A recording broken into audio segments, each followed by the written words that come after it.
Good morning, everybody out there.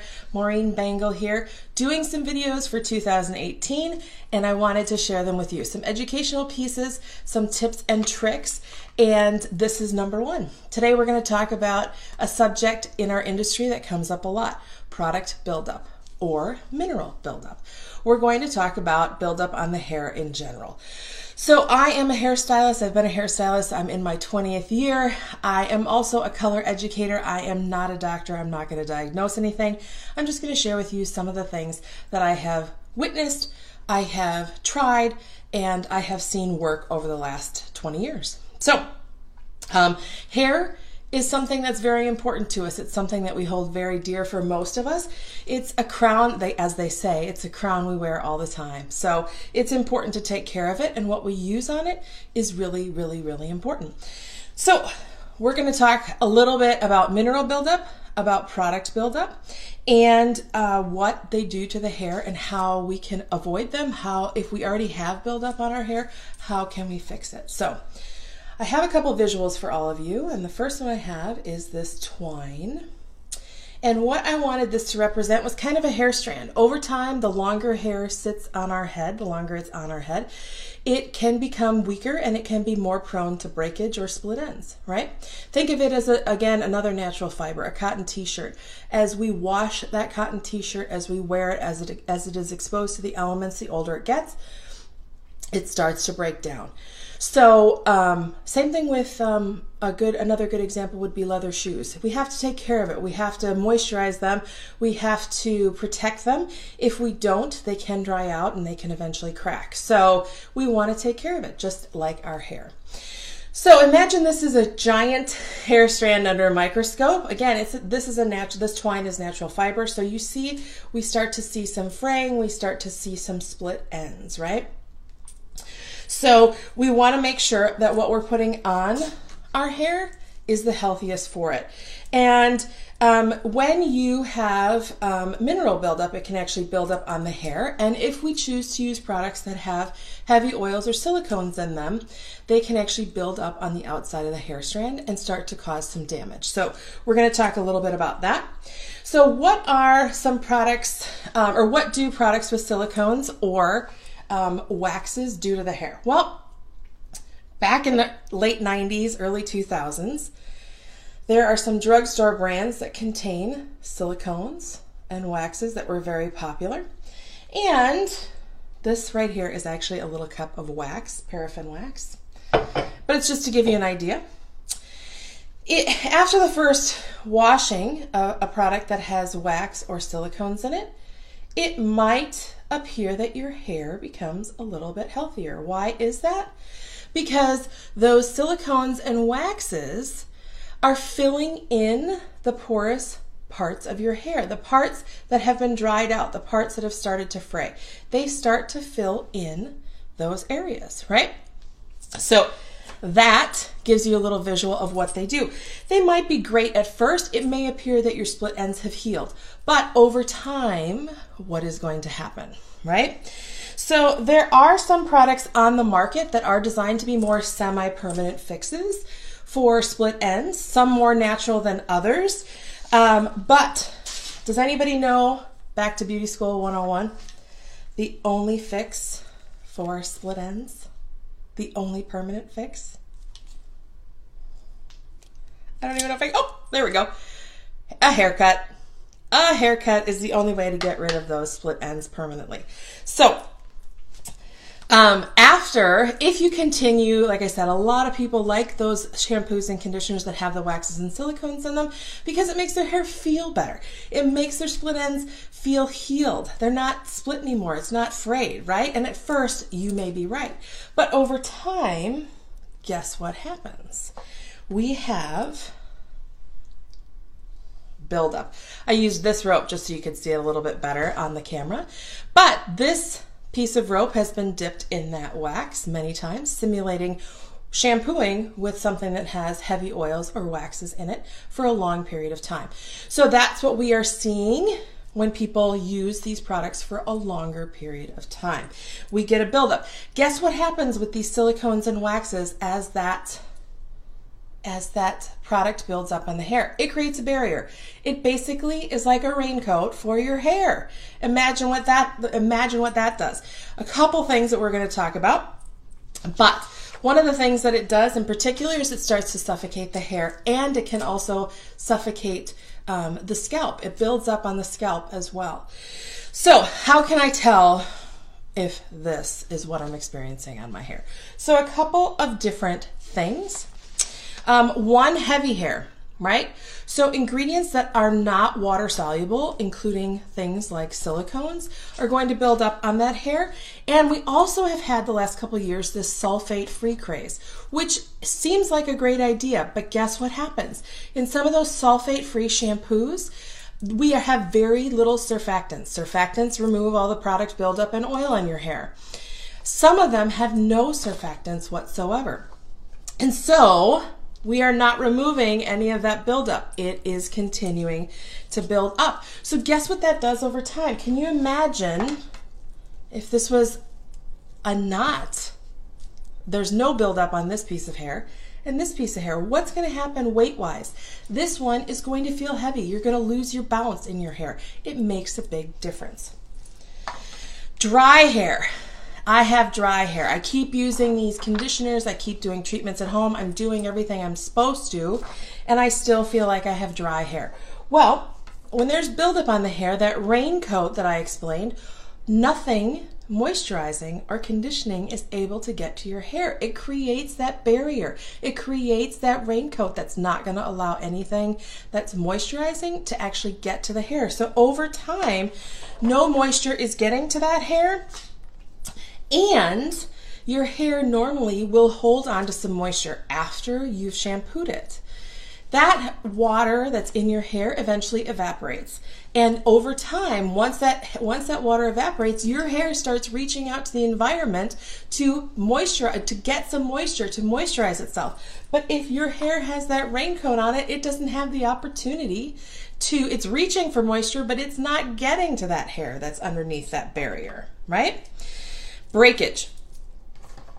Breakage. Why is breakage happening? I'm doing all the things I'm supposed to. Why is breakage still happening? If that hair shaft has that barrier on it, it's not getting any moisture. Over time, it becomes really dry and it becomes really brittle. And then that happens. Breakage happens, right? It's so heavy and so dry and so brittle that breakage starts to happen. So that's one of the reasons that you can end up having breakage, is that buildup on the hair. And like I said, product buildup, mineral buildup also does that. Frizzy. My hair is frizzy. Why can't I get it to not be frizzy? Again, frizzy equals dry. Your hair needs moisture. We need to get rid of that buildup to make sure that your hair can receive moisture. It's important. My hair is really dull. Why is my hair not shiny anymore? Again, when we dip, I'll show you, I'll actually show you with this piece of rope. When I use that shampoo for the first time, actually it looks pretty shiny there in the light, doesn't it? So those first shampoos, and it might not be just your first shampoo, this may be a couple months worth of shampoos, that you will still see it being shiny, but over time, that waxy buildup or silicone buildup or oil buildup is going to create dullness. Really important, really important. Over time, if that hair, again, going back to dryness, if that hair doesn't get any moisture, it's going to be permanently dry. We need to moisturize that hair. Last but not least, another symptom, I should say not last but not least, but the last one I have on my list is my hair feels greasy. Why do I feel like I'm washing my hair more frequently? Oils and silicones in the hair, if they're sitting on top of the hair, guess what they like to attract? Dirt. So you end up with greasier hair, and then the cycle just gets worse, because if my hair feels greasier, I can't go as long in between shampoos. I'm shampooing more frequently, leading to extra damage. So how can I prevent product or mineral buildup, and how can I identify it? So first of all, do me a favor, talk to a professional stylist that you trust, right? Somebody that you trust, somebody that is a highly educated stylist, right? That knows what they're talking about. Use a product that your professional stylist understands, has been educated in, and stands behind 100%, right? Your stylist, I'm sure, has their favorite product line. Find out what it is, why they love it so much, and like I said, do they stand behind it? Buy your product from a reputable stylist or salon. Here's why. I know you go to Target, there's a million shampoos and conditioners in that shampoo and conditioner aisle, but a lot of drugstore brands, in fact, the one that was really popular when I came out of school, we used to be able to scrape it off people's hair. I guarantee you it's sold at Target and Walgreens. A lot of those products, not all of them, but a lot of them do contain waxes, silicones, and things that build up on your hair. Discount stores. Do me a favor. I know we love shopping at some of those discount stores where we find great deals on all sorts of things, furniture, clothes, everything.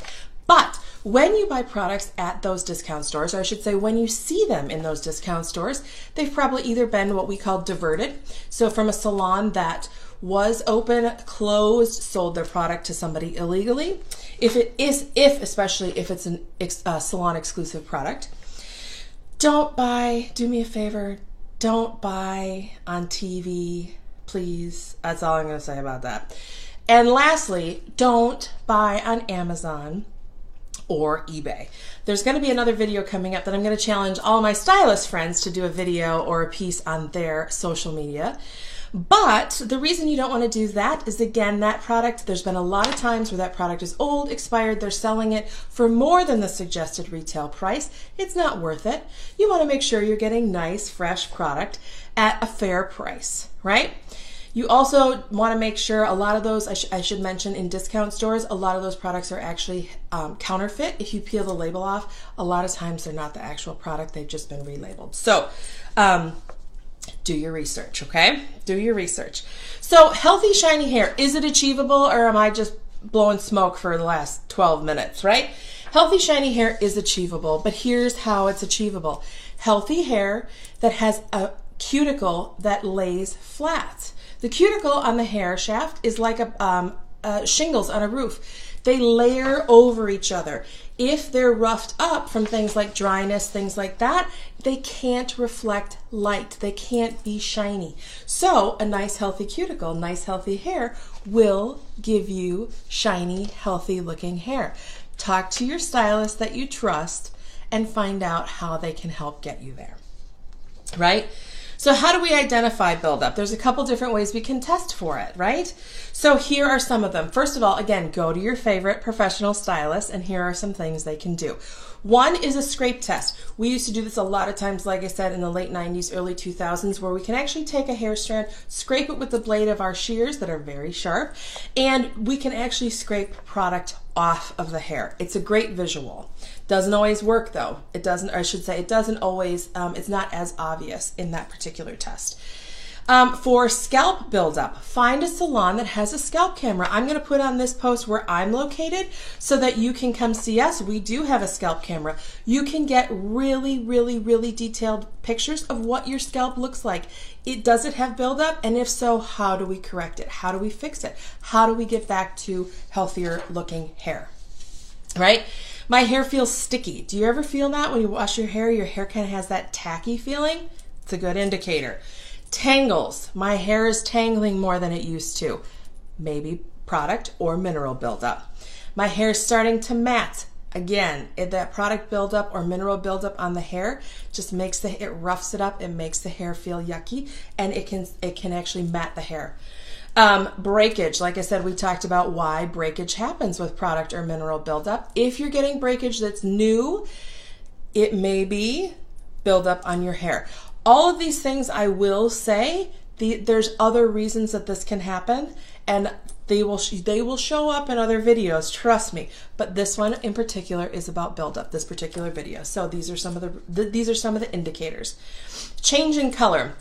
If you have that buildup on the hair, can you imagine hair color trying to get through this? It can get through a lot of things, but sometimes those waxy silicone buildups have a hard time getting through that. My color is fading faster than normal. Same thing. If that buildup is on there, it may not allow your color to get through as easily and stay as possible, stay as long as possible, excuse me. My stylist is having a hard time lifting my highlights. I feel like it's taking longer, it's more difficult. That could be product or mineral buildup on the hair. Folks, the one thing about this is I really suggest that you use product that your stylist recommends. The reason I say that is because you usually, when you go to the salon, you spend your hard-earned money, right? I want you to protect your investment. Think of a car, think of a nice purse, think of a pair of nice shoes. You're not going to go out in those those Louboutins, I should say. You're not going to go in the Louboutins in the Wisconsin weather with all the snow and salt, are you? I don't think so. You're not going to take your Louis and place it in a puddle of mud, are you? No. You protect that investment. Protect your investment in your hair. That's all I ask. So what if I do if I think I have buildup? What if I think I have buildup? So make an appointment with your favorite trusted stylist. She or he can do a detoxifying treatment. We do one at the salon that we put you under the dryer for 45 minutes. We need to break through some of that buildup, whether it's minerals or product. We need to get it off. Secondly, and the thing that should always go hand in hand with a detoxifying treatment is always a conditioning treatment. And here's why. You can't do one without the other, because remember that buildup on the hair, if we take that off, that hair underneath, what did we say causes dryness? Having that buildup on there, moisture or conditioning properties can't get through. So that hair needs some love. It hasn't seen moisture and conditioning for a while. We need to make sure that we do both. In the last couple weeks, actually in the last couple months, I've had a couple of these guests in our chair. We had one, actually my sister Vanessa and I did that consultation together. She had product buildup on her hair that made it dull. She had breakage and it was having kind of a green hue to it. It's amazing what detoxing it, conditioning it, and great haircuts and home care can do. It's a great transformation. I had somebody who used a product quite a long time ago. About a year ago, she stopped using it, but hair grows about a ½ inch a month, folks, right? So over the last year, it grew about 6 months. You could actually feel this was healthy, healthy, healthy, and all of a sudden, her fingers, my fingers would get stuck in it. She had product buildup. In her case, we actually did a detox treatment, conditioned it, made a world of difference. Last but not least, I had a guest that lost bounce, hair felt really heavy, color was always a problem. We solved the color issue, but we did a treatment to break up the product buildup on her hair, did a conditioning treatment. Her hair was like a totally different head of hair. It was so bouncy and voluminous, it worked awesome. So, good things to try, right? Good things to try. So making sure, again, those hand-in-hand detox treatments and conditioning treatments do need to go hand-in-hand for that reason. Last but not least, you are not alone. There are all sorts of people that struggle with mineral buildup or product buildup on their hair. We are seeing it more as stylists every single day in the salon. For all my stylist friends out there, drop a comment below. Tell me what you've experienced. So I want people to know they are not alone, but we can fix it. As a stylist, I care about you and I care about your hair. I want you to have the best hair you possibly can. I want you to love the hair that you have on your head, that you have every single day. You wear it all over the place. I want you to fall in love with your hair again. So we can help. As stylists, we can help. We will do our best. Your hair may not be always perfect because we're given what we're given. We've got what we've got. But we can make the hair you have the best it possibly can be. So, if you have any questions, feel free to direct message me. You might want to friend request me first just so that I see your message. Sometimes those non-friends end up in a weird place on Facebook Messenger. But feel free to direct message me. Feel free to talk to, like I said, your trusted stylist. They'd love to talk to you. Remember that this didn't happen overnight, so it may not be overnight that we fix the problem. But I promise you, we will work as hard as we can to get you back to the hair that you love. So friends, I hope you all have a fantastic day. Watch out for more videos on this page as well as my personal page, and we will see you soon. Have a great day.